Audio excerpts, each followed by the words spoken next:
Bonjour, je suis Rmalit Lmsani Faten Zahra, endocrinologue, et aujourd'hui on est chez Maroc Hebdo. Aujourd'hui, je suis médecin endocrinologue après plusieurs années d'études. Donc il a fallu d'abord commencer par 7 ans de médecine générale. Ça s'est déroulé au niveau de la faculté de médecine de Fès. Puis ensuite, j'ai terminé ma spécialité à Casablanca et entre Casa et Paris. Donc c'était un parcours qui était semé d'embûches parce que c'est pas facile comme parcours, c'est assez long premièrement. Il faut essayer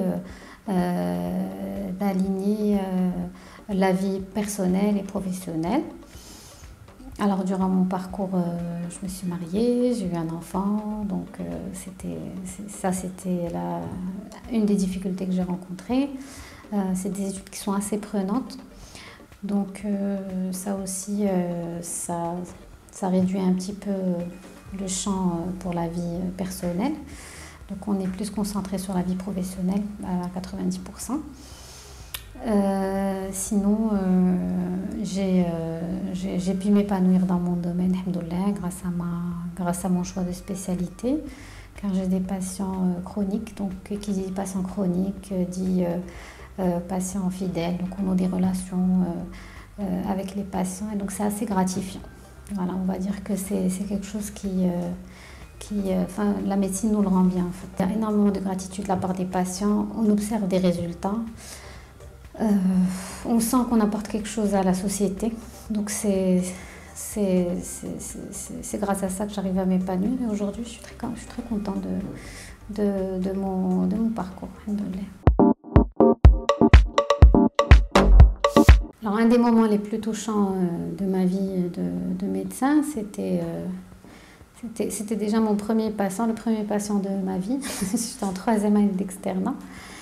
Et c'était un patient, c'était un prisonnier en fait.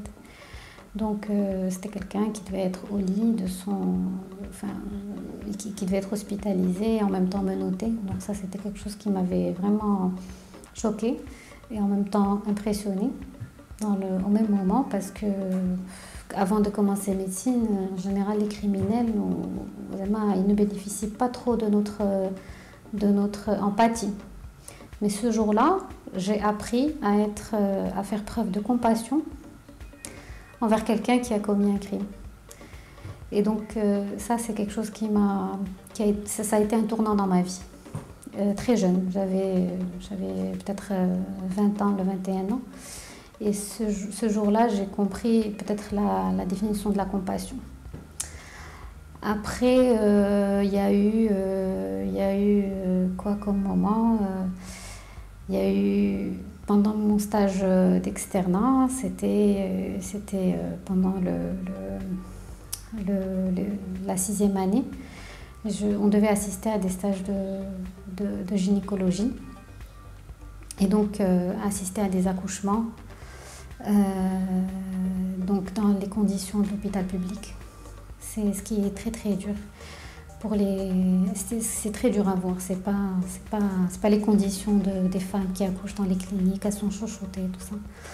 Donc ça c'était des moments qui étaient assez touchants dans ma vie, de voir qu'un médecin il donne pas la vie mais il participe à donner la vie, donc ça aussi ça montre à quel point notre métier a quand même une valeur sociétale.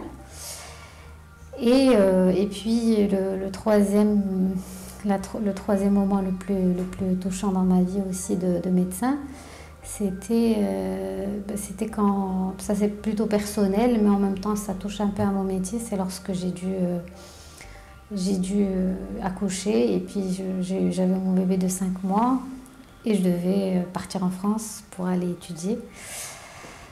Donc c'était assez dur de devoir le laisser pendant une année et puis d'aller travailler pour évoluer justement. Donc effectivement c'était un moment assez marquant dans ma vie, très dur, mais aujourd'hui j'en suis fière. Voilà. Donc, pourquoi? Parce que j'ai pu aller dans un pays développé, voir un peu à quoi ressemble la médecine dans des pays comme ça. Et bon, ça c'était quand même un tournant qui est assez marquant dans ma vie. Et voilà. Je conseille de s'accrocher à leurs rêves déjà. C'est un très beau rêve, vraiment.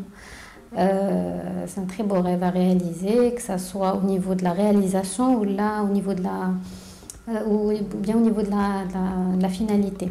C'est-à-dire que le parcours est en même temps difficile, mais très très enrichissant sur le plan personnel et professionnel, parce que c'est une courbe exponentielle, on ne fait qu'apprendre tous les jours. Et ça, je pense que rares sont les métiers où on apprend vraiment tous les jours, où on évolue réellement tous les jours. Donc dans ce domaine, on peut évoluer même après 70 ans d'expérience. C'est magnifique. Donc j'encourage vivement les femmes à s'accrocher à ce métier.